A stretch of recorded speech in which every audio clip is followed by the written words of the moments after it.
Sisheshe safika isikhathi sokuvuna inkosi yesishebo eVivo eLimpopo. Lokho kungenxa yohlelo lokucisha konga ugesi.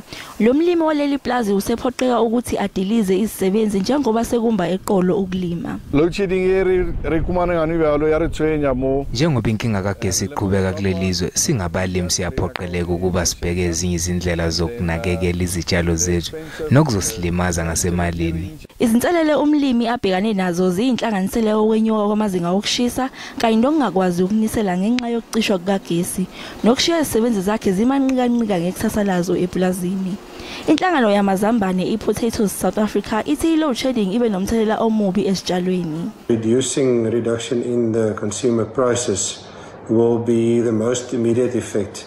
We're not sure whether it's going to cause a bit of a shortfall on potato volumes towards the end of the November season. Abalimi base-Free State sebesesigabeni sokuvuna amazambane abo, kanti abalimi baseLimpopo baphoqeke ukuba bavune isikhathi singakafiki.